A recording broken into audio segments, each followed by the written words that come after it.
26 November 1949 रोजी संध्याकाळी बाबासाहेब निवांत सोफ्यावर बसले होते. क्षणात हसत होते तर क्षणात रडतही होते. शंकर आनंद शास्त्री सोबत होते. त्यांना समजेना नेमकं झालंय काय. त्यांनी विचारण्यास धाडसही केलं. तेव्हा बाबासाहेब म्हणाले, शास्त्री, मी आज आनंदात आहे कारण आज मी माझं ध्येय गाठलंय. आज मी माझं उद्दिष्ट पूर्ण केलंय आणि हे करत असताना मी काय काय गमावलं त्याची चाचपणी करत होतो व माझा एक काळ आठवला आणि डोळ्यात पाणी आले. माझा एक काळ असा होता शास्त्री, ज्या काळी माझ्या खिशात एकही रुपया नव्हता व नेमका त्याच वेळेस माझा राजरत्न आजारी पडला होता. माझ्या राजरत्नला ताप आला होता.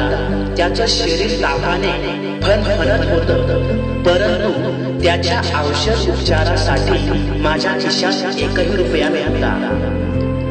माझं राजरत्नावर खूप प्रेम होतं शास्त्री. अरे, नेमकाच बोलायला लागला होता, नेमकाच चालायलाही लागला होता. औषध उपचारा नसल्यामुळे त्याचा ताप वाढतोय हे मला ठाऊक होतं रे, परंतु त्याला छातीशी कवटाळून रडण्याशिवाय माझ्याकडे कुठलाच पर्याय नव्हता. शास्त्री, माझा राजरत्न माझ्या छातीशी कधी गदप्राण झाला हे मला सुद्धा कळलं नाही. सगळे लोक जमले होते, सगळे शेजारी आले होते. एक जण माझ्याकडे आला आणि म्हणाला, बाबासाहेब, राजरत्नाचा आता अंत्यविधी करावा लागेल. त्यासाठी त्याला नवे कपडे घ्यावे लागतील.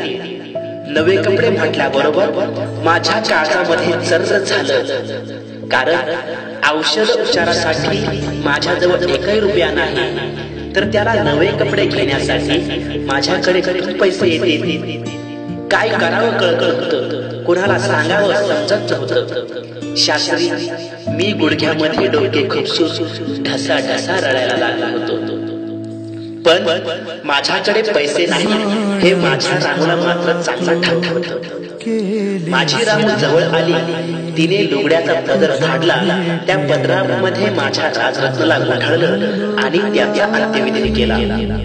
परंतु आज मला असं वाटत आहे की माझ्या त्या राजरत्नाच्या बलिदानाचं आज सार्थक झालं, कारण आज मला असं वाटतंय की माझा एक राजरत्न गेला तर काय झालं, याच्यानंतर येणारे माझे कोट्याने कोटी राजरत्न उद्या टाय कोटात आणि सूट बुटात येणार आहेत व याच्यानंतर येणारा माझा एकही राजरत्न हा बिन औषधाचा मरणार नाही व एकही राजरत्न हा बिन कपड्याचा चितेवर जळणार नाही, याचं मी सुख अनुभवतोय.